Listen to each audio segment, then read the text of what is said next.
Friends, आप सभी को पता है कि 67th बीपीएससी की नोटिफिकेशन रिलीज हो गई है। आप यहां पे देख सकते हैं 67 संयुक्त प्रारंभिक प्रतियोगिता परीक्षा बिहार लोक सेवा आयोग। और मैं कल एक वीडियो के माध्यम से I informed you all about it and the good news about this notification is कि 88 सीट्स जो है वो बिहार प्रशासनिक सेवा, जिसे आप अनुमंडल पदाधिकारी या popularly you call it as SDM. आपने देखा होगा पिछले 4 बार से बिहार लोक सेवा आयोग ने जो वैकेंसी निकाली है, चारों बार जोड़ देंगे तो 88 सीट नहीं होगा। So this is going to be one of the rarest of the rare opportunity, जब आपको जो बीपीएससी की जो हाईएस्ट पोस्ट है उसमें इंटर करने का मौका मिलेगा। आपको पता है कि 66 बीपीएससी में एक भी सीट नहीं थी एसडीएम की। यहां पे हालांकि अभी एक जो मुझे बैड न्यूज दिख रहा है वो कि डीएसपी की एक भी सीट नहीं है। अब मे बी जैसे इन्होंने, मैं नीचे बता रहा हूं, इन्होंने कहा है कि प्रारंभिक परीक्षा तक हम जो है अपनी सीटों को ऐड करते रहेंगे। सो पूरी नोटिफिकेशन को मैंने पढ़ा है और काफी टाइम इन्वेस्ट किया, फिर समझा है। I have underlined it and now I'll explain to you in a very simple words। इसमें मैं explain कर दूंगा। फॉर्म भरने के पहले प्लीज आप ईच एंड एवरीथिंग आप अपने वर्ड्स में लिख लीजिए, उसको समझ लीजिए और उसके बाद ही आप फॉर्म भरेंगे, क्योंकि फॉर्म भरने के बाद गलती होगी तो बहुत सारे प्रॉब्लम्स होंगे। हालांकि सुधार का मौका दिया गया है एक बार, लेकिन वो कुछ ही चीजों में दिया गया है। ऐसा नहीं है कि आप सब चीज सुधार सकते हैं, उसमें कुछ चीजें हैं जो एक्सेप्शन कर दिया गया है। एक कॉलम 4(1) को लेकर के यहां पे लोग पूछ रहे थे कि यहां पे सरकारी सेवकों के लिए 3 अवसर लिमिटेशंस कर दी गई हैं। So I will also talk about it. उम्र सीमा क्या रहेगी, आरक्षण को लेके ना बहुत ज्यादा पेचीदा है मामला, तो आरक्षण को लेके मैंने काफी समझा और मैं इसको आपको सिंपल वर्ड्स में बता दूंगा कि कैसे कैसे क्या करना है, कहां से सर्टिफिकेट बनवाने हैं, शारीरिक क्षमता कितनी पैसे देने हैं, पीटी में क्या होगा, मेंस में क्या होगा, इसमें कोई बदलाव नहीं है। फिर भी आई विल एक्सप्लेन। और क्या आप ये कई लोग पूछते हैं कि मुख्य परीक्षा को क्या किसी विषय को अन्य भाषा में, फिर किसी विषय को अन्य भाषा में दे सकते हैं क्या, फिर पर्सनालिटी टेस्ट होगी आपकी, और फॉर्म कैसे भरना है, कब से भरना है, each and everything will talk about through this small video, और किन किन चीजों में बदलाव कर सकते हैं। So let us start. I am Deepak and you are watching IAS PCS Factory। If you are new here and if you want to prepare for BPSC, subscribe the channel and you will find the latest notifications as well as the preparation strategy. I have already uploaded so many videos on the prelims as well as mains, so you can go and watch through the playlist of the 67th BPSC prelims as well as 67th BPSC mains। मैंने playlist बना दी है, आप उस playlist को देख लेंगे। एक दो और बातें थोड़ा सा मैं बता दूं आपको कि आप ना हमेशा डिस्क्रिप्शन चेक कीजिए। डिस्क्रिप्शन में किसी भी वीडियो का रिलेटेड वीडियो सबसे पहले उसका मैं लिंक दे देता हूं, और इस बार डिस्क्रिप्शन में मैं कुछ वीडियोस दे रहा हूं जिसमें आपकी पर्सनल क्वेरीज, आपके कमेंट्स को पढ़ के मैंने जवाब दिए हैं पहले, और उससे आई सपोज कि majority of you will find that कि आपके जो प्रॉब्लम्स हैं उसका सोल्यूशन मिल जाएगा वहां से, राइट। और अभी एक और काम करेंगे हम कि 3 महीने करीब मैं मान के चलता हूं, 3 महीने से भी कम है, तो इसकी स्ट्रैटेजी क्या होनी चाहिए, कौन सी बुक्स फॉलो किया जाना चाहिए, सोर्सेस क्या हो, रिवीजन क्या हो, I will come to it. But थोड़ा सा इसमें समय लग सकता है, क्योंकि तुरंत बना देने से कुछ भी नहीं होगा, मतलब उस पर वर्क करने दीजिए, उसके बाद मैं बता सकता हूं उसको, ठीक है। और इसके अलावा कुछ लोग पूछ रहे थे कि क्या जो लोग अगर बाहर के हैं बिहार से, तो क्या वो बीपीएससी दे सकते हैं? बिल्कुल दे सकते हैं। जैसा अगर बिहार के अंदर का कोई जनरल अनरिजर्व कैंडिडेट है, उसकी तरह उसको भी ट्रीट किया जाएगा। कोई भेदभाव नहीं है। मैंने खुद यूपी पीसीएस दिया है, वहां भी कोई भेदभाव नहीं है। पीसीएस में नॉर्मली उन पीसीएस में दिक्कत होती है ना जहां पे, जैसे कि पंजाब में पंजाबी को लैंग्वेज आपको आनी चाहिए, 8वीं तक की सर्टिफिकेट होनी चाहिए आपके पास, इस तरह का जहां पे लिमिटेशन है वहां दिक्कत है। बिहार, यूपी, मुझे नहीं लगता हरियाणा, यहां पे कहीं किसी को दिक्कत है। और आप जो है फॉर्म भरिए, इसमें क्या दिक्कत है। अगर बेस्ट टैलेंट कहीं भी आएगा, आपने देखा होगा 63rd बीपीएससी में मध्य प्रदेश के एक स्टूडेंट ने टॉप किया था, तो ये चीजें हैं, तो इसमें कोई डाउट नहीं है। अगर इसके बावजूद भी आपको अगर कोई क्वेरी बचती है तो आप मुझसे बताइए, I will try to solve उस प्रॉब्लम को, ठीक है। देखिए यहां पे उम्र सीमा दी गई है, आप देख लेंगे। मोस्ट पोस्ट के लिए या तो 22 साल है या 21 साल है, यहां पे आपको दिख रहा होगा, और 20 साल होती है नॉर्मली 2 पोस्ट के लिए। एक है जिला समादेष्टा, यानी जो होमगार्ड के डिस्ट्रिक्ट कमांडेंट होते हैं, और दूसरा होता है डीएसपी के लिए। तो वो पोस्ट जुड़ेंगे और उनके लिए भी आप फॉर्म अप्लाई कर सकते हैं। कुछ लोग पूछ रहे थे कि वो तो पद है नहीं, तो क्या हम अप्लाई? बिल्कुल अप्लाई कर सकते हैं, नीचे मैं आपको बताऊंगा, नोटिफिकेशन में लिखा हुआ है। और देखिए एज का लिमिट है 37 साल नॉर्मली अनरिजर्व्ड के लिए है, और अगर विमेन है अनरिजर्व कैटेगरी की या पिछड़ा वर्ग एवं अत्यंत पिछड़ा वर्ग के पुरुष और महिला दोनों हैं तो उनके लिए 40 वर्ग है, और SC ST male and female के लिए 42 ईयर्स का मैक्सिमम एज लिमिट किया गया है। ठीक है, सीट आपने देख ली होगी कि 555 टोटल सीटें हैं, जिसमें 174 174 is for women, 230 is for unreserved, और ये नीचे जो दिया गया है ना, ये वुमेन का है रिस्पेक्टिव कैटेगरीज में।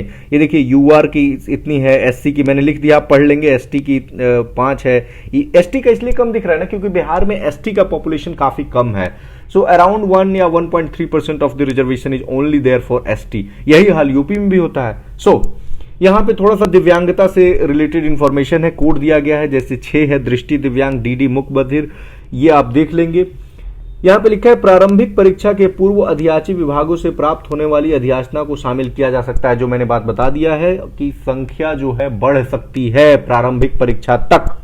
देखिए क्या है, आपका शैक्षणिक योग्यता होना चाहिए ग्रेजुएशन या ग्रेजुएशन के समतुल्य आपने कुछ भी किया है, और वो कब तक होना चाहिए, ये लोग पूछ रहे थे कि मैं आखिरी ईयर में हूं, क्या मैं परीक्षा दे सकता हूं या दे सकती हूं।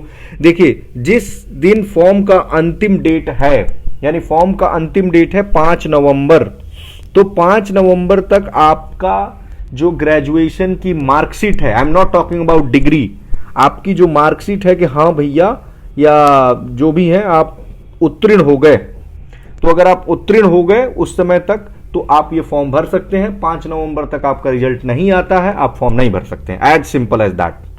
देखिए आरक्षण के संदर्भ में बहुत ही इंपॉर्टेंट इसमें बातें लिखी हुई हैं, वो बहुत लोगों को नहीं पता है, and I am getting too many comments regarding that, so I will talk about it. देखिए आरक्षण में अगर आप मान लीजिए कि SC कैटेगरी में है बट गलती से आपने SC कैटेगरी का फॉर्म नहीं भरा, आपको बेनिफिट नहीं मिलेगा, राइट। दूसरा है कि अगर आप जाति के आधार पर आरक्षण ले रहे हैं तो आपको बिहार राज्य का निवासी होना पड़ेगा, जो डोमिसाइल होता है ना वो बिहार का होगा, तभी आप ले सकते हैं। ठीक है, और वहां का जो आप भरते हैं ना परमानेंट एड्रेस, स्थायी पता, तो अगर परमानेंट एड्रेस में बिहार का एड्रेस नहीं होगा तो आपको आरक्षण का लाभ नहीं मिलेगा। कुछ लोग पूछ रहे थे कि हमारी जो एड्रेस है वो हरियाणा में हो गई है तो क्या, नहीं, आपका परमानेंट एड्रेस का प्रूफ है आपके पास बिहार का तो आपको मिलेगा, अन्यथा नहीं मिलेगा। SC ST लोगों को ये जमा करना होगा जाति प्रमाण पत्र और स्थायी निवास, वही चीजें चूंकि सब जगह, जैसे मान लीजिए OBC EBC में है तो इसमें क्रीमी लेयर रहित आपको नॉन क्रीमी लेयर में आप आते हैं, इस चीज का सर्टिफिकेट देना होगा, और आप RO या CO का सर्टिफिकेट चल जाएगा। ठीक है, और ये सर्टिफिकेट ना जो लोग स्वतंत्रता सेनानी हैं तो उनके लिए डिस्ट्रिक्ट मजिस्ट्रेट की इक्विवेलेंट सर्टिफिकेट मांगेगा, नीचे हम देख लेते हैं उसको। ठीक है, एक और इंपॉर्टेंट मुझे बात लगी ये कि मान लीजिए कोई महिला है और उनकी शादी हो गई है, तो उनका जो नॉन क्रीमी लेयर बनेगा ना, तो उनके पति के नाम से नहीं बनेगा बल्कि उनके पिता के नाम से बनेगा। Mind this, if you are a married women and you want to take reservation benefit, then you will have to prove your status कि आप नॉन क्रीमी लेयर से हैं, and this will be decided by your father's identity, not your husband's identity, right. और आर्थिक रूप से कमजोर वर्ग को 10% यहां रिजर्वेशन दिया गया है। ये आरक्षण की आप कोटियों को देख लेंगे जब फॉर्म भरेंगे तो उसमें ये SC SC का 2, ST का 3, EBC 4, BC 5, EWS 7, और रिन्यूअल करा लेंगे सर्टिफिकेट का, ये इंपॉर्टेंट है, यहाँ दिव्यांग जनों के लिए भी लिखा है। और EWS वाले लोग देखिए उनके लिए 2020-21 वाला फाइनेंशियल ईयर का उसमें असेसमेंट होना चाहिए, जो नीचे लिखा होता है। ठीक है, ये बेंचमार्क 40% है, ये इनको अगर बेंचमार्क है या कोई दिक्कत है लिखने में, पढ़ने में, चलने में, तो इनको एक श्रुति लेखक जो है वो प्रोवाइड किए जा सकते हैं। महिलाओं को, विमेन को 35% हॉरिजॉन्टल रिजर्वेशन दी गई है। स्वतंत्रता सेनानी के नाती पोता को 2% अगेन हॉरिजॉन्टल रिजर्वेशन है। और यहाँ पे जिला पदाधिकारी, मैंने कहा ना DM का सर्टिफिकेट अनिवार्य होगा, ऐसा नहीं कि मेरे दादाजी थे और मेरे पास ID कार्ड है, उससे काम नहीं चलेगा, यहाँ पे साफ साफ लिखा है। ठीक है, आर्थिक रूप से कमजोर वर्ग हैं तो 2020-21 का, क्योंकि वही साल बीता है ना, फाइनेंशियल ईयर तो 2020-21 बीत गया है तो उसी का असेसमेंट होगा ना, तो ऊपर लिखा रहेगा 2021-22 के लिए वैध होगा और नीचे लिखा रहेगा 2020-21 का असेसमेंट है। ठीक है, नेक्स्ट है कि साक्षात्कार के समय आपको ये सब उपरोक्त वर्णित प्रस्तुत करने, साक्षात्कार दिवस के पश्चात कोई समय, मतलब साक्षात्कार के समय आपको ये सब सर्टिफिकेट प्रोड्यूस करने होंगे। ये थोड़ा सा इंपॉर्टेंट है कि आवेदन भरने के अंतिम तिथि के पश्चात निर्गत प्रमाण पत्र मान्य नहीं होगा। मतलब जब आवेदन भरने की अंतिम तिथि बीत जाएगी, इसके बाद कोई भी सर्टिफिकेट बनवाते हैं तो वो मान्य नहीं होगा। एक ही चीज मान्य होगा, एक्सेप्शन एक देख लीजिए कि स्नातक प्रमाण पत्र मुख्य परीक्षा के आवेदन की अंतिम तिथि के पूर्व का होना आवश्यक है। तो ये मुख्य परीक्षा यहां कर दिया है, आपकी जो स्नातक की प्रमाण पत्र है। तो ये चीज आप ध्यान देंगे।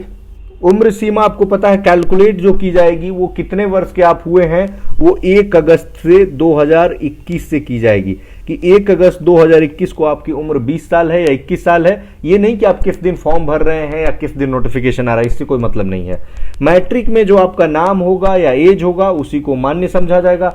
इस पे एक थोड़ा सा लोगों का कंफ्यूजन था कि बीपीएससी में कोई एज का अटेम्प्ट का लिमिट नहीं है, लेकिन सरकारी सेवकों के लिए निर्धारित अधिकतम 3 अवसरों की सीमा लागू रहेगी। अब ये क्या रैशनल है बीपीएससी का और कब से ये 3 अवसर काउंट किए जाएंगे, सेंट्रल गवर्नमेंट में हो स्टेट गवर्नमेंट में हो, मुझे इसके बारे में बहुत कुछ आइडिया नहीं है। बट ये आई डोंट नो कि क्या इसका इम्प्लीकेशन होगा, आप खुद ही समझ सकते हैं। बीपीएससी को कॉल करेंगे, नीचे एक नंबर मैं बताता हूं उस पर। शारीरिक क्षमता आप देख लेंगे, 165 सेंटीमीटर नॉर्मली हाइट चाहिए था, होता है 5 फीट 5 इंच का, और छाती का 32 इंच का होना चाहिए। थोड़ा सा SC ST के लिए इसमें छूट है, महिला के लिए छूट है, जैसे 5 फीट 3 इंच, ये देख लेंगे आप, इसको एक्सप्लेन करने की जरूरत नहीं है। फी आपका 600 रुपये लगेगा। और अगर आप बिहार के कुछ लोगों को छूट दिया गया है, जैसे कि अगर दिव्यांग हैं, अनुसूचित जाति हैं, अनुसूचित जनजाति या कोई भी महिला हो तो 150 रुपये लगेंगे, ठीक है। और अगर मतलब फी जो है एक बार जो पे कर देंगे ना, तो आयोग जो है आपको पैसा नहीं लौटाने जा रहा है। कुल मिला के इसमें यही बात लिखा हुआ है कि मान लीजिए कि आप SC कैटेगरी में आते हैं और 600 रुपया पे कर दिए, तो ऐसा नहीं है कि बाद में चल के आपका जो है पैसा लौटा देंगे। और इसमें एक और बात बहुत इंपॉर्टेंट है कि मान लीजिए कि आपने SC कैटेगरी का फॉर्म भर दिया, 150 रुपये आपके लगे, या EBC का फॉर्म SC कैटेगरी का फॉर्म भरा, 150 रुपये लगे, और उसके बाद आप कहते हैं कि बाद में साबित होता है कि नहीं आप तो जनरल में आते हैं, तो फिर आपका सदस्यता समाप्त कर दिया जाएगा, ठीक है। पीटी परीक्षा आप देख लेंगे, एक GS की क्वेश्चन आती है, उसमें मल्टीपल चॉइस होते हैं, 2 घंटे का होता है, 150 नंबर का होता है। 10 गुना लोगों को मेंस क्वालिफाई के लिए बुलाया जाएगा, और जो कट ऑफ पे होंगे उन सारे लोगों को बुलाया जाएगा, तो ये 10 से 12 गुना करीब हो जाता है, ठीक है। और ये सिलेबस दिया हुआ है, आप इसको देख लेंगे। इसमें मैं ऑलरेडी बता चुका हूं कि हिस्ट्री, ज्योग्राफी, पॉलिटी, इकोनॉमी, सारी चीजें इसमें मेंशन्ड है। और यहाँ पे आप पढ़ लेंगे कि मिनिमम कट ऑफ क्या होगी। हालांकि देखिए इतना तो कम कभी कट ऑफ नहीं जाएगा, जैसे जनरल को 40%, पिछड़ा वर्ग के लिए 36.5, ये प्री और मेंस दोनों के लिए ही सेम दिया हुआ है, बट इतना कम कट ऑफ जाएगा नहीं, आपको भी पता है। यहाँ पे आप देखिए मेंस में 3 पेपर होंगे, 300 × 3, और 900 नंबर का आपका मेंस का पेपर हो जाएगा, प्लस 120 नंबर का साक्षात्कार हो जाएगा, और 1020 पे आपकी फाइनल मेरिट बन जाएगी। इसमें से कोई एक ऑप्शनल पेपर आप सेलेक्ट कर लेंगे, और उसका ये कोड दिया हुआ है, इस कोड को सामने भर देंगे। और देखिए एक और इंपॉर्टेंट बात लिखी गई है कि ऑप्शनल जो आप अभी भरेंगे उसमें कोई चेंज आप मेंस के समय नहीं कर सकते हैं, ये ध्यान देंगे, मौका ही नहीं मिलेगा, वो ऑटोमेटिक फील्ड आ जाएगा। तो कुछ लोग क्या करते हैं, अभी ऑप्शनल भर देंगे, उस समय सोचते हैं नहीं नहीं ये तो तैयारी नहीं हो पाया, ऐसा नहीं होगा। तो please be careful while filling your optional. और मुख्य परीक्षा के समय फिर से पैसा देना पड़ेगा आपको, 600 से 800 के आसपास होगा। आप परीक्षा जो भाषा हिंदी अंग्रेजी दोनों में होगा। यहाँ पे देख लीजिए कि आप जो भी अगर भाषा का पेपर है तो जिस भाषा में है उसी भाषा में देंगे। उसके अलावा आप जिस भाषा को चूज करेंगे उसी भाषा में पूरे पेपर को देना पड़ेगा, ये आप ध्यान रखेंगे। कई उत्तर लिखते समय आप क्या कर सकते हैं ना कि अंग्रेजी में ब्रैकेट में लिख सकते हैं। आयोग ने ये अच्छा किया है, क्लैरिफाई किया है। इतना मिनिमम कट ऑफ होगा जो मैंने ऊपर बताया, बट आपको पता है इससे ज्यादा ही कट ऑफ जाएगा। साक्षात्कार के बारे में मैंने बता दिया। मान लीजिए आपके मेंस में कितने भी नंबर हो, आप इंटरव्यू देने नहीं जाएंगे तो आपका रिजल्ट नहीं बनेगा। आपका उसी दिन साक्षात्कार के दिन ही मेडिकल होता है, और उसमें 16 रुपए आपको जमा करने होते हैं। 1020 पे मैंने बता दिया। मान लीजिए कि एक इंपॉर्टेंट ये चीज है कि मेधा सूची जब बनाएंगे तो उसमें मेरिट लिस्ट, तो उसमें अगर समान अंक आता है तो टाई ब्रेक कैसे करते हैं, यहाँ पे टाई ब्रेक रूल को समझाया हुआ है। हर आयोग का अपना अलग अलग टाई ब्रेक होता है। हम बीपीएससी के टाई ब्रेक रूल को समझ लेते हैं।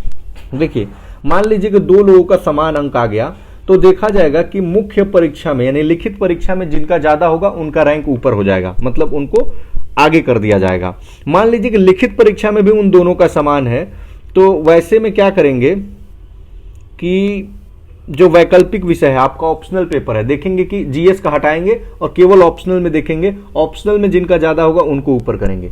मान लीजिए कि ऑप्शनल में भी बराबर है तो देखेंगे जिनकी उम्र में जो बड़ा होगा उसको करेंगे, और मान लीजिए कि उम्र भी सेम है, इतना तो होगा नहीं बट फिर भी, तो देखेंगे देवनागरी लिपि में, जैसे मान लीजिए अ से किसी का नाम शुरू हुआ अ, तो उनको पहले कर देंगे। ठीक है, यहां पे एक और चीज समझाया है, जैसे इस पे बहुत सारे विवाद भी उत्पन्न हुए थे। मान लीजिए किसी पोस्ट को आप भरते ही नहीं है, तो वैसी स्थिति में आपको उस पोस्ट के लिए कंसीडर नहीं किया जाएगा despite you are clearing the cut off. अगर यूपीएससी या किसी अन्य आयोग ने अगर आपको डिबार किया है तो आपको बीपीएससी भी परीक्षा देने नहीं देगा। 30 तारीख से फॉर्म भरे जाएंगे, यानी 5 दिन बाद, और 5 नवंबर तक ये फॉर्म भरे जाएंगे। ध्यान से आराम से आप फॉर्म भरेंगे, इतना जल्द नहीं करना है। ये रजिस्ट्रेशन के लिए, रजिस्ट्रेशन के बाद एडिट का ऑप्शन रहेगा, और पेमेंट जैसे ही रजिस्ट्रेशन करेंगे ना तो आप क्या करेंगे कि पेमेंट कर लेंगे, और पेमेंट करने के पहले अगर आप चाहते हैं तो कुछ उसमें बदलाव भी कर सकते हैं। ठीक है, यहाँ पे है कि पेमेंट करने और एप्लीकेशन सबमिशन के बाद अभ्यर्थी द्वारा स्वयं की गई प्रविष्टि को पुनः एडिट कर सकते हैं। ये पहली बार ऐसा हुआ है, जिसके लिए विज्ञापन में आवेदन भरने की अंतिम निर्धारित तिथि, यानी देखिए इसमें कुल मिला के ये बात है कि मान लीजिए पूरा फॉर्म आपने सबमिट कर दिया, तो ऐसे में आपको दिया जब 5/11 का टाइम है, तो 15 नवंबर तक आप अपने फॉर्म में किसी भी तरह का बदलाव कर सकते हैं। ठीक है, कुछ चीजें हैं जो नहीं बदलेंगे, उनके बारे में यहाँ पे एक्सेप्शन दिया हुआ है। देखिए, जैसे कि अगर आप चाहते हैं कि फी 600 रुपए पे कर दिया, अब हम एससी में जाना चाहते हैं 150 रुपए देंगे, तो आयोग नहीं देगा पैसा। यदि आप चाहते हैं अपना नाम ही बदल दें, या पिता का नाम, पति का नाम, माता का नाम, तो ये 4 चीजें नहीं बदलेंगी। ठीक है, ये एग्जामिनेशन फी से ही रिलेटेड है, इसको ऑलरेडी मैं बता चुका हूं। ये फॉर्म भरते समय आपको पता है कि ईमेल आईडी चाहिए, मोबाइल नंबर चाहिए, यूजर नेम पासवर्ड सुरक्षित रखेंगे। ये फॉर्म भरने के डाउनलोड एप्लीकेशन फॉर्म कर लेंगे। ये फॉर्म भरने पे हम लोग देख लेते हैं, सिलेबस जो है इस वेबसाइट पे दी हुई है, और साक्षात्कार के समय अपना सारा डॉक्यूमेंट लाना होगा। ये देख लीजिए बीपीएससी ने फॉर्म भरना कैसे है ये बता रखा है। देखिए, आप पहले तो एक ईमेल आईडी बनाइए, मोबाइल नंबर आपके पास होना चाहिए, इस वेबसाइट पे जाइए और सबसे पहले ऑनलाइन रजिस्ट्रेशन पे क्लिक करके अप्लाई ऑनलाइन पे क्लिक कीजिए। फिर वहां से रजिस्ट्रेशन हो जाएगा आपका। उसके बाद रजिस्टर्ड ईमेल आईडी पर यूजर नेम एंड पासवर्ड आपको प्राप्त हो जाएगा। उसके बाद रजिस्टर्ड ईमेल आईडी पर यूजर नेम और पासवर्ड से आप लॉगिन करेंगे। लॉगिन करने के बाद ऑनलाइन पेमेंट करेंगे, और पेमेंट करने के बाद एक चीज आप ध्यान देंगे कि भुगतान करने से पहले विज्ञापन में वर्णित निर्देशों के अनुसार रजिस्ट्रेशन में एडिट कर सकते हैं। ये मैंने पहले ही बता दिया है। तो एप्लीकेशन फॉर्म के बटन पे क्लिक करके और पूरी जानकारी अपने बारे में डिटेल जो है यहाँ पे आप भर दीजिएगा, और उसके बाद जितने भी कुछ बॉक्स होंगे ना जो पहले से भरे होंगे, जो आपने रजिस्ट्रेशन के समय भर दिया होगा, तो उसके लिए टेंशन लेने की जरूरत नहीं है। देखिए, आप हिंदी और अंग्रेजी दोनों में अपने हस्ताक्षर को, जो सिग्नेचर है उसको करा लीजिए स्कैन, और एक फोटोग्राफ होना चाहिए। हस्ताक्षर का साइज 15 KB से कम हो और फोटोग्राफ का साइज 25 KB से कम होना चाहिए। फिर सबमिट कर दीजिए, और उसके बाद डाउनलोड एप्लीकेशन फील्ड एप्लीकेशन कर लीजिएगा लॉगिन करके दोबारा से। और अगर आप फिर भी कोई क्वेरी बचती है तो इस नंबर पे सुबह 10 से लेकर के 5 बजे तक आप बीपीएससी को कॉल कर सकते हैं। मुझे लगता है मैंने अपनी तरफ से पूरी नोटिफिकेशन को पढ़ा, और जो भी जानकारी थी I have tried to share in simple words.